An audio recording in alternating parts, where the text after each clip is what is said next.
우리 한번 따라서 하십시다. 애통하는 자가 받는 복. 애통하는 자가 받는 애통하는 복. 자, 애통하는 자가 받는 복.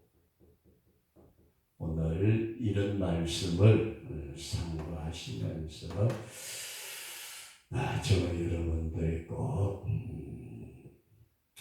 이 말씀이 그냥 들음으로 끝나지 않고 우리도 깊은 애통을 통해서 남들이 알지 못하는 주님이 주시는 놀라운 위로를 받고 이 땅에서도 큰 축복을 누리는 우리 그런 성도가 될 수 있기를 주의 이름으로 축원합니다.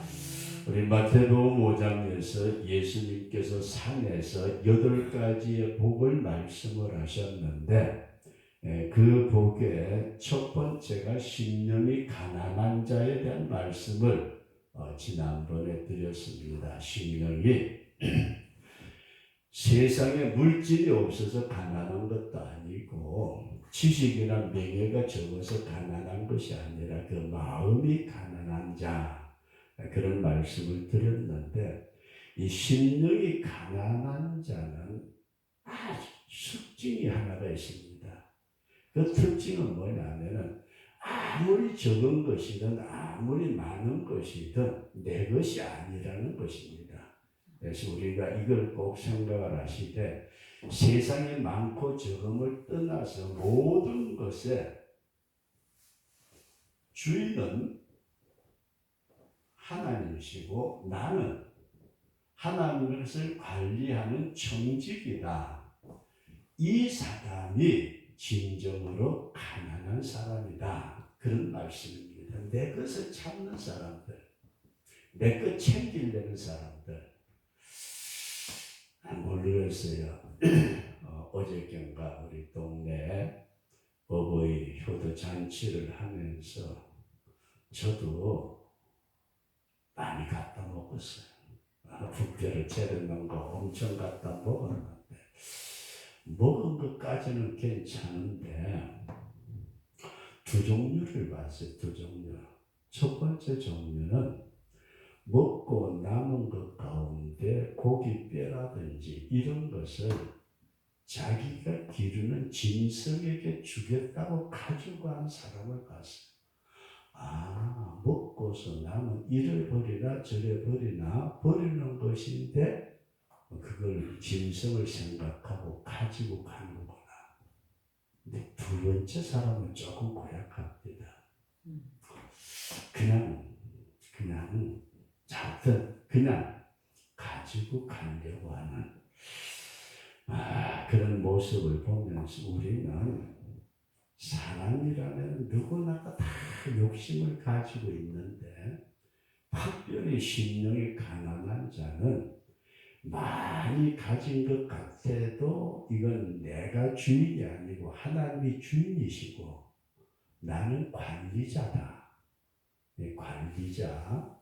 그렇게 청지기의 생각과 삶을 사는 사람을 우리는 심령이 가난하다. 그렇게 말씀을 드릴 수 있겠습니다.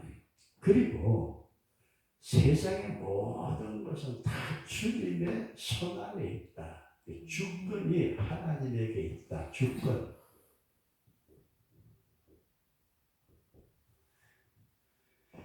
이 주권에 대한 것은 우리가 참 신앙생활 하면서 조심해야 될 게 우리가 일반적으로 살다 보면은 집사님 배, 집사님 집, 집사님 소유 이게 그에 대한 것을 내가 주권을 가지고 있다고 생각을 하고 우리는 살아갑니다.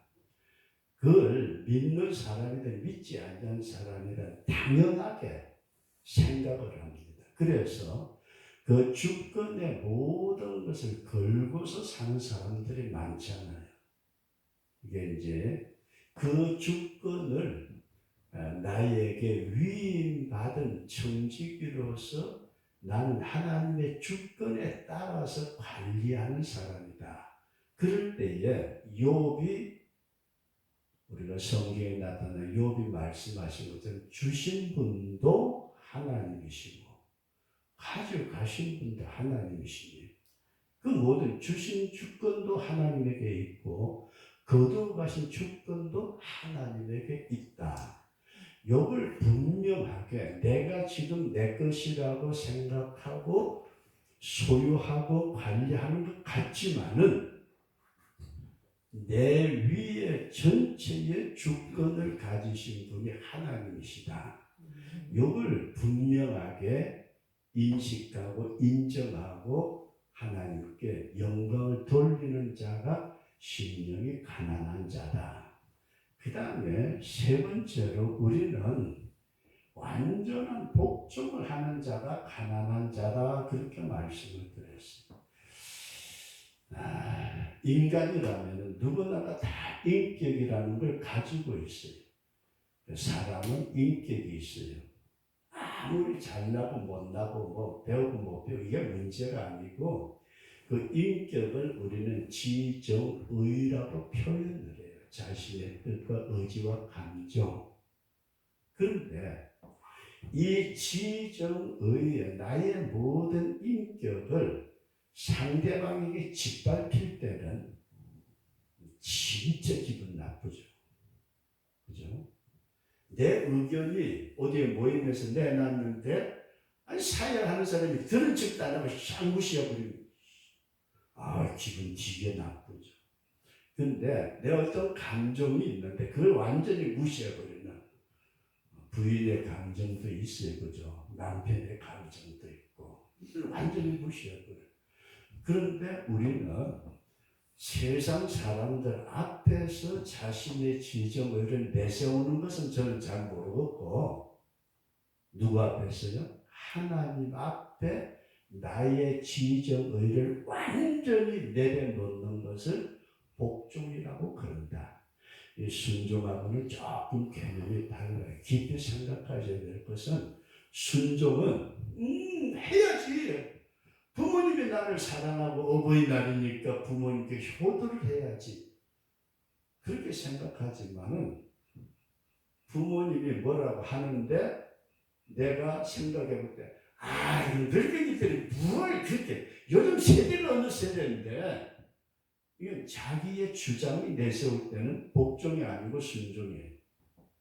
순종. 그 복종은 자기 생각에, 자기의 감정에, 자기의 의지에 전혀 아니래도 그대로 시키는 대로 따라가는 이런 사람을 가난한 자라고 말씀을 하는데 심령이 가난한다. 이런 자에게는 천국이 저희 것이다.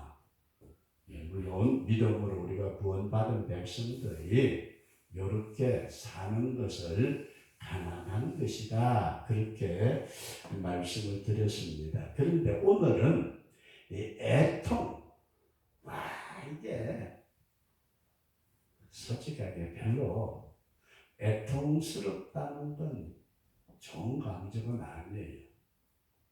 애통, 그래서 가슴을 치고 슬퍼하고 통곡하고 내가 왜 그랬을까 하고 후회하고 회개하는.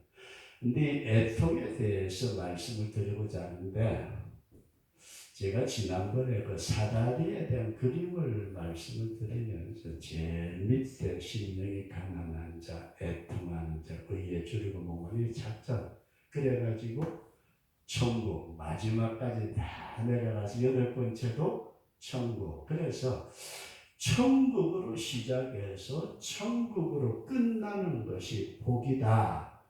그렇게 말씀을 드렸습니다. 말씀을 드렸는데 오늘은 이 애통에 대해서 제가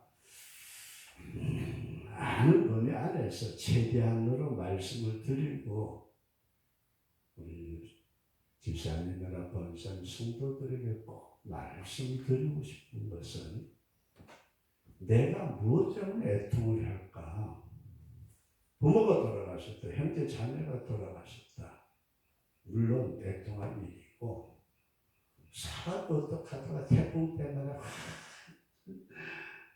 어떻게 감당할 수 없을 만한 고통 속에 빠졌을 때도 애통할 수 있고, 분노를 넘어서 어떻게 표현을 할 수 없는 슬픈 감정, 이것이 애통인데, 성경이 우리에게 애통하는 자는 복이 있다 그렇게 말씀을 하실 때에 세상적인 것에 대한 애통이 아니고, 세상적인 것 잘 생각하세요. 세상적인 게 뭐예요?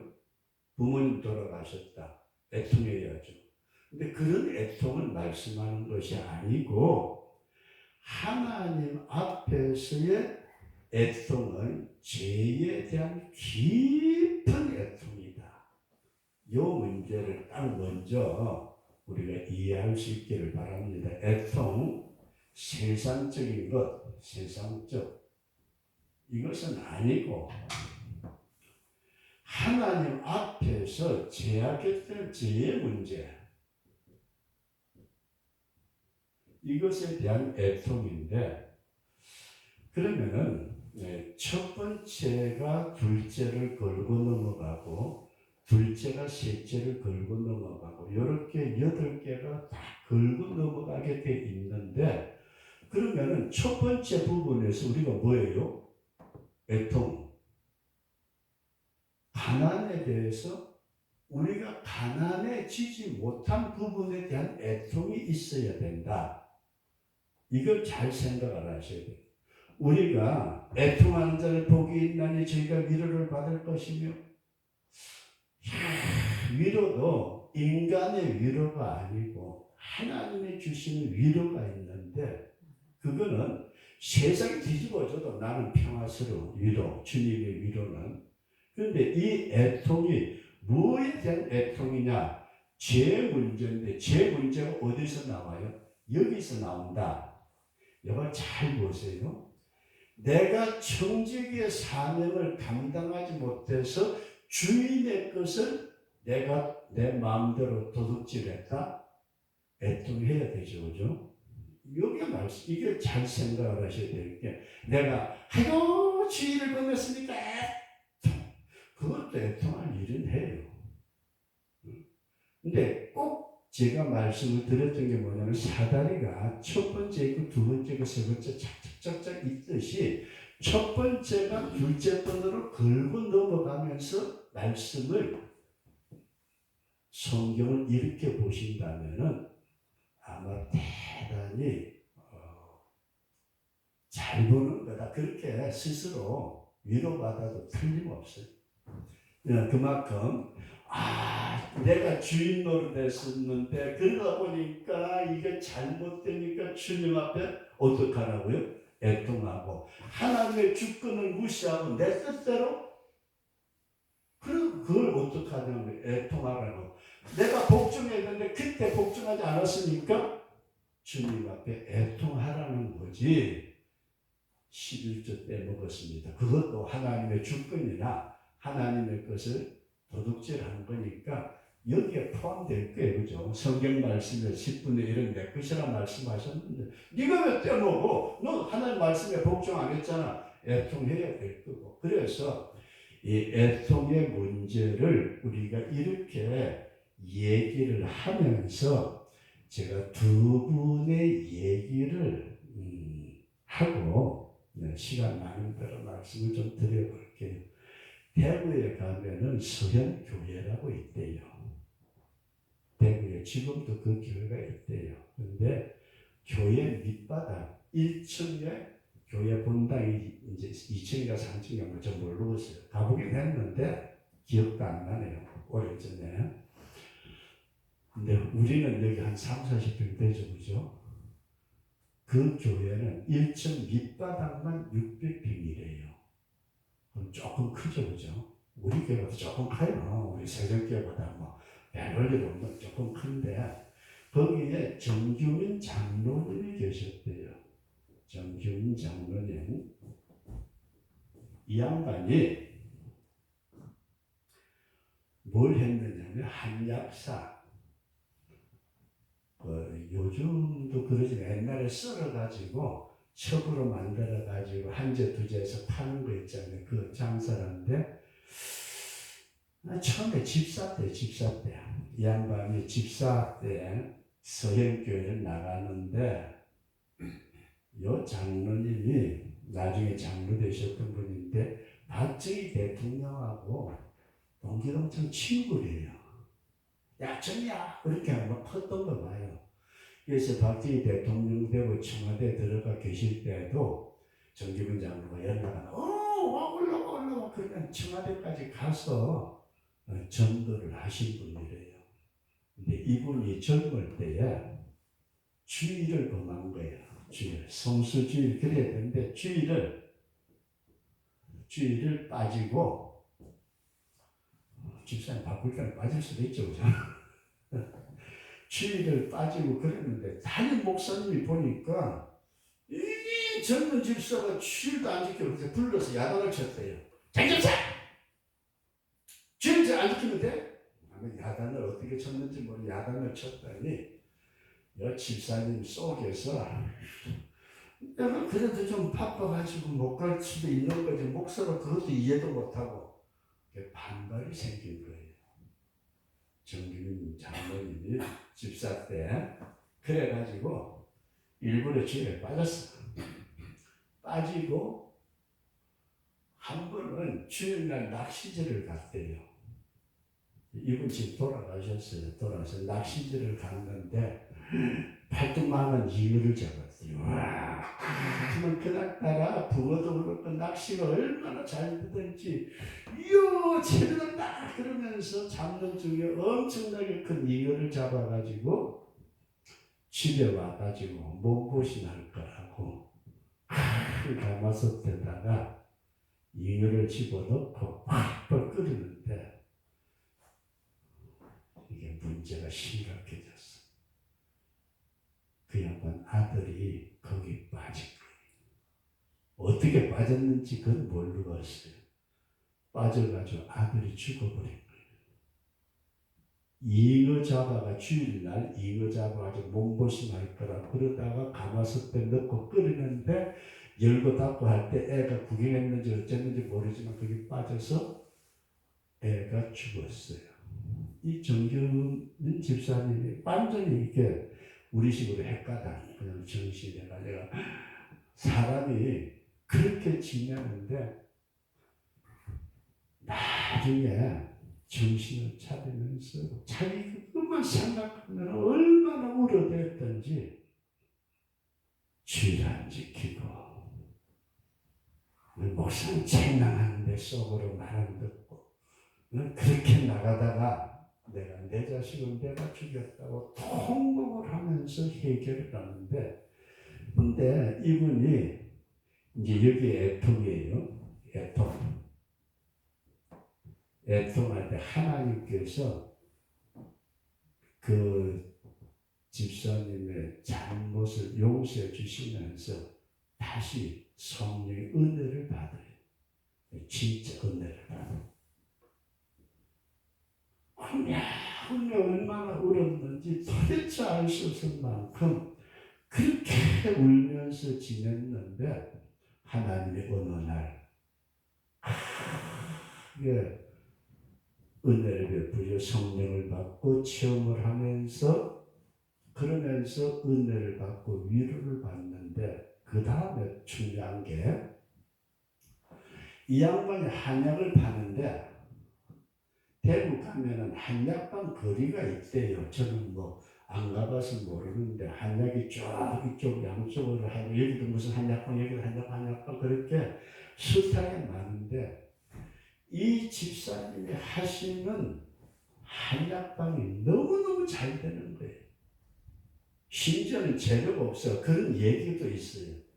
재료가 없어가지고 짚을 썰어가지고 옛날에 썰어서 약국으로 조제했잖아. 짚을 썰어가지고 줘서 기도하고 주는데 그래도 낫더래요. 그러니까 돈을 옛날에 다 부대로 그렇게 가지고 받아가지고 교회 목사님이 필요하다 그러면은 그냥 자그채 갖다 드리고 어려운 게 목사님 오셔가지고 장로되고 장로님 그러면 그냥 집어서 집히는 대로 쉬지도 않고 근데 그렇게 드렸대요. 근데 교회를 건축을 하는데 그 서현 교회가 건축을 하는데 그때 몇 년도인지 모르지만은 미국에 있는 분이 그 교회를 건축 설계를 하셨대요. 그러면서 돈이 지금 뭐 몇십억이든지 몇백이든지 모르지만 그런데 이 장로님이 가만히 보니까 자기 혼자서 교회를 감당할 수 있었는데도 불구하고 새벽이 되면은 돈 뭉치를 가지고 건축은 거 못하는 가정들이 있잖아요. 새벽에 그 집 대문간에 툭 하고 던져 놓더래요. 성도들이 참으려 이게 웬 돈이야? 근데 어떻게 소문이 났는지 다 그냥 알게 그렇게 장로님이 새벽에 돈 던졌단다. 그래가지고 그 돈을 자기들의 이름으로 건축원금을 하도록 자기 혼자서 할 수 있음에도 불구하고 아니고 성도들이 함께 해야 된다. 그러는데 잘 보세요. 하나님이 자기 아들을 데리고 갔었는데 위로해 주시는데 그 아들이 있는 것보다 더 큰 위로를 주시고 마음의 기쁨을 주시고 이게 우리가 설명하기 어려운 아니 자식이 죽었는데 위로받았다고 웃어줘요? 그렇게 웃을 수 있도록 그러면서 물질에도 엄청나게 축복을 해주시는 이런 사건인데 이 애통이 주님 앞에서 대단히 귀하다. 근데 한 가지 얘기를 더 드린다면은 저의 선배 가운데 박길봉 목사라는 분이 있어요. 지금 세상 떠나셨어요. 박길봉 목사님이라는 분이 계셨는데 이분이 이북에서 혼자 넘어왔어요. 이북에서 군대 생활을 하면서 우리나라식으로 말하면 소대 중대장 이상 그런 계급을 있는데 6.25 사변 터지자 혼자 대한민국에 항복해가지고 대한민국으로 넘어와 버린 거예요. 공산주의 세계를 못 살겠다. 그러니까 가족이 없이 혼자 와가지고서 생활을 하시면서 결혼을 해가지고 딸 둘의 아들 하나인가 딸들에 대해서는 제가 시집가서 어떻게 사는지는 잘 모르겠어요. 근데 이제 가족에 대한 얘기는 안 하는데 그분이 교회 청빙을 받았는데 어떤 교회는 음성 나한 자들이 모여있는 정착촌에 청빙을 받았어요. 그게 담임 목사님으로 오세요. 근데 이 목사님하고 사모님이 한번 갔어요. 그 교회를. 예배를 드리는데 이렇게 전염은 안 되지만은 병이 이제 나아가지고 어떻게 됐는지 꼬부라진 손을 입은 삐죽삐죽하니 그 입술은 다 찢어지고 옛날에 언챙이처럼 눈썹은 빠져없고 사모님이 그걸 딱 쳐다보시더니 죽어도 못 간대. 청빙 날짜, 청빙 서류를 받고 그 다음에 청빙 날짜까지 다 정해놓고 그리고 같이 교회 가서 그들의 모습을 얼굴 모습을 쳐다보고 사모님이 죽어도 못 간대. 죽어도. 그러니까 어떻게 해요? 그 교회에서는 그렇게 고대하고 이제 목사님이 우리 교회 오신다고 기다리고 있는데 사모님이 나 죽였든지 이혼하든지 당신 혼자 가든지 이러니까 그 목사님이 못 가신 거예요. 못 가고 못 간다 그랬더니 그 교회에서 얼마나 실망을 했는지 우리가 이렇다고 해서 성한 목사님도 못 모시는가 보다 해가지고 교회 실망을 해가지고 그렇게 힘들었는데 이 목사님도 굉장히 부담이 됐죠. 이북에서 혼자 내려와가지고 결혼해가지고 일가친척 없이 그렇게 사셨는데 못 간다 그러니까 어쩔 수 없이 그냥 시골의 어떤 교회에서 목회를 하시는데, 뭔가 옛날에는 그 불 때 가지고 다들 그 밥에 드시고 그랬잖아요. 그런데 뭘 하시려고 국을 끓이든 뭘 하면 물을 끓이는데 거기도 아들 하나, 딸 둘의 아들 하나가 그랬는데 그 아들이 거기에 빠진 거예요. 얼른 건져내 봤는데 머리 끝에서 발바닥까지 되어가지고 그 몸이, 그 목사님 표현을 빌리자면은 꼭 문둥병자 같더래요. 그 박일범 목사님이 그걸 쳐다보면서 사모님이 원망스럽기도 하지만은 그 사모님도 우리 때문에 우리 자식을 죽인다. 얼마 안 가서 큰 모습으로 괴로워하다가 그 자식이 엄마 별소리 하다가 결국은 세상을 떠나 죽었어요. 그러니까 그 목사님도 사모님도 완전히 그냥 이게 세상적인 용어로 미치다시피 발 돌고, 우리 때문에 하나님 앞에 이렇게 징계를 받아서 내 자식을 죽였다고 얼마나 통곡을 하고 울며 몇 달을 지났는지 모르겠대요. 그러면서 그때 그 목사님이 그 통곡하는 가운데 성령의 세례를 받아요. 애통하면서. 그 다음부터 그 목사님이 우리 교단의 봉사로 나갔어요. 이 하나님께서 철저하게 어떤 면에서 우리가 이 하나님의 주권이라든지 하나님에게 복종해서 살지 못할 때에, 저는 그렇게 봅니다. 소위 말해서 제 새끼는 별 볼 일 없어 하면은 때리지도 않잖아요. 내가 기대를 그렇게 가졌는데 잘못했을 때 하나님은 징계를 하시는데, 무섭게 징계하실 때에 우리 주님 앞에 철저하게 애통할 때예요. 그래서 다시 반복해서 말씀을 드릴게요.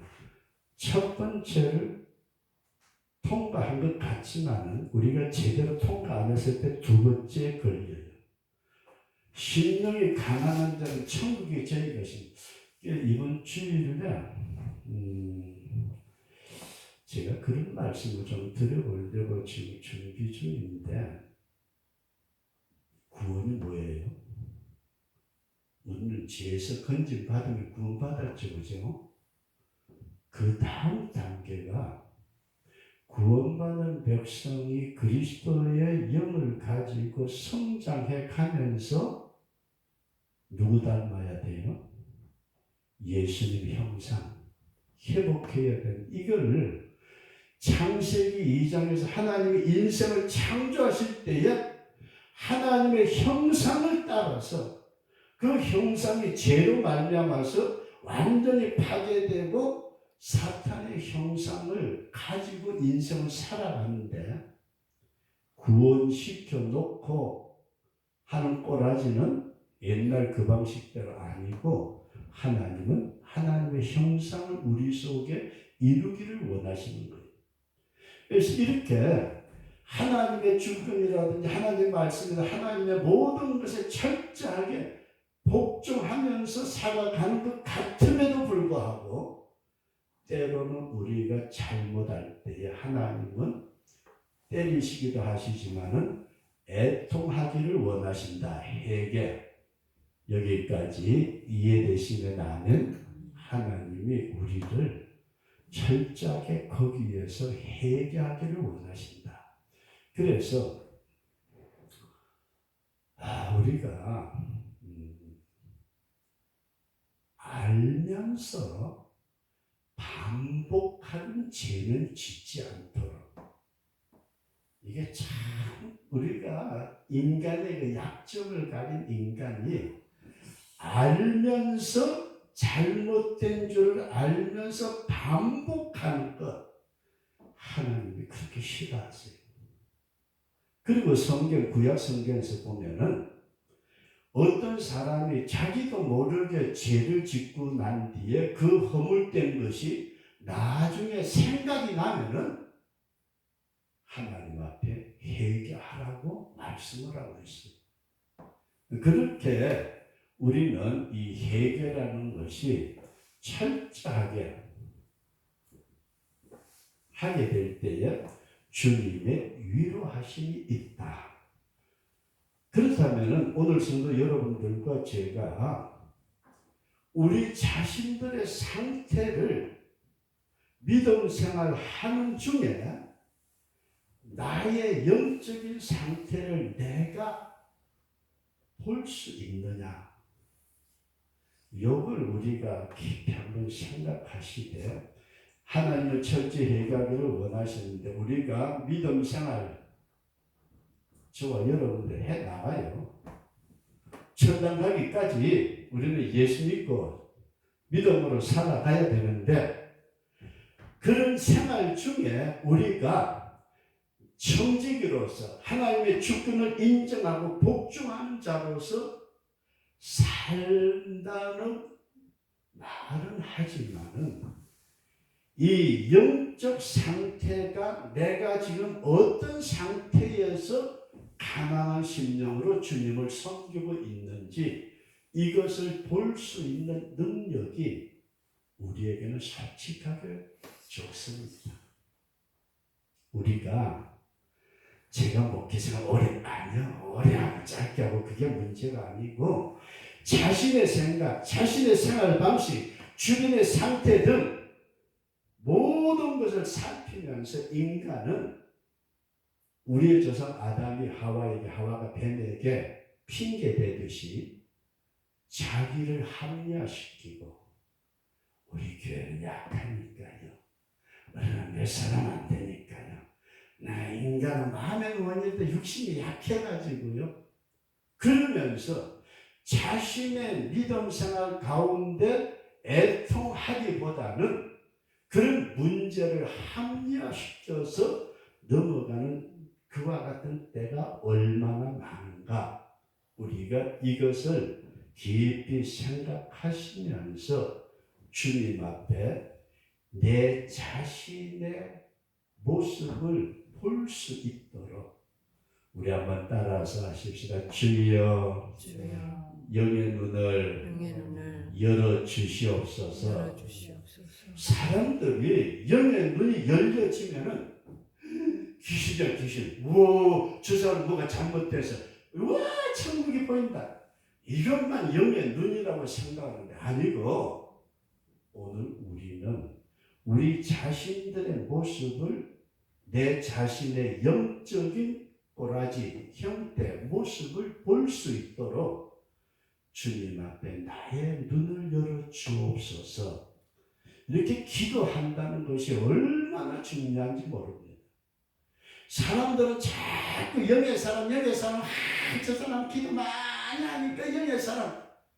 물론 신령한 세계가 열려져서 하늘의 세계를 바라보는 분도 있고 다른 사람의 영적 상태를 볼 수 있는 사람도 있고 어떤 세계 속에서 신령한 것을 내다볼 수 있는 사람도 있지만은 밖으로 보기 전에 내 자신의 영적 상태가 어떤가를 볼 수 있는 그때에 내 자신의 영적 상태 이것을 볼 때에 어떻게 뭐가 나온다고요? 애통이 나오더라. 요게 오늘 우리가 깊이 생각하시면서 주님 앞에 애통하게 될 때에 주님은 세상의 어떤 것으로도 막을 수 없고 비교할 수 없는 놀라운 위로를 주시는데 먼저 우리가 믿음 생활을 끝까지 해 나간다고 하면서도 요 부분을 잘 한번 돌아보시고 내가 이런 부분에서 정말 주님 앞에 바르게 생활하고 있는가, 이런 어떤 모습을 가지고 자신의 영적 상태를 바라보고 애통하게 될 때에 하나님의 놀라운 위로가 임한다. 그래서 마지막으로 말씀을 드리고자 하는 것은 우리 하나님의 위로를 사모하는 하나님의 위로. 평화 평화로다 하늘 위에서 내려오네. 세상에 어떤 것으로 얻어지는 평화가 아니고 위에서부터 주님께로부터 내려오는 평화가 우리를 감싸게 될 때에 나 비록 배가 고파도 내 육체가 비록 어렵고 병들어 있어도 나의 주변의 환경이 너무 절망스러운 것 같아도 내 심령에 주님의 주시는 그 평화의 위로는 빼앗을 자가 없다. 이것이 체험되어질 때에 그 사람이 어떤 신앙인으로 살아갈 수 있을까?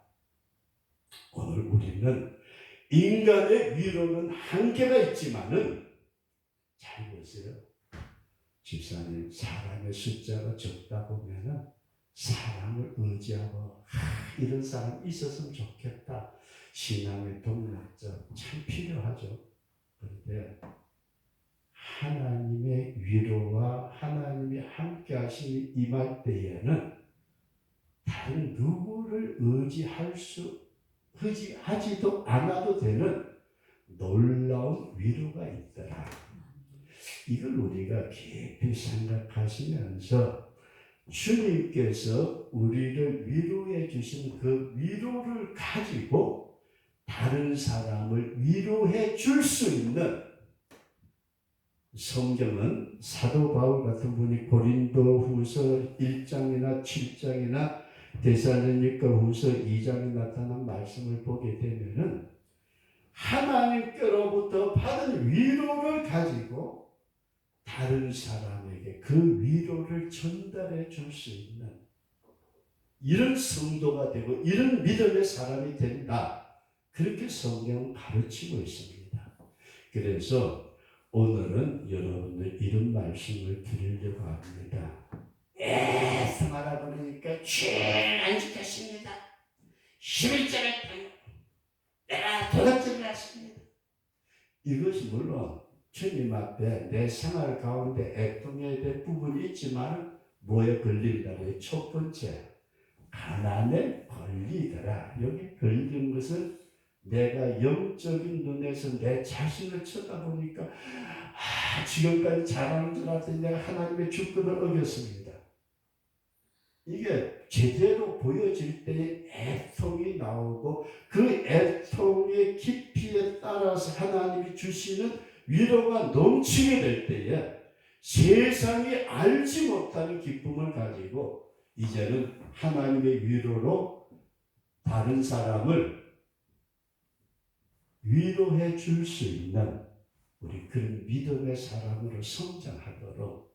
그래서 다음번에는 이 위로 다음에 뭐가 나오죠? 성경 세 번째 나타난 말씀 보면 온유한 자는 복이 있나니, 이렇게 애통하고 나면 그 다음에는요, 이게 부드럽기가 짝이 없는, 이렇게 치여박거나 저렇게 치여박혀도 하나님의 모든 것 안에 완전히 수용되어질 때에 우리는 온유한 자라고 그렇게 말해요.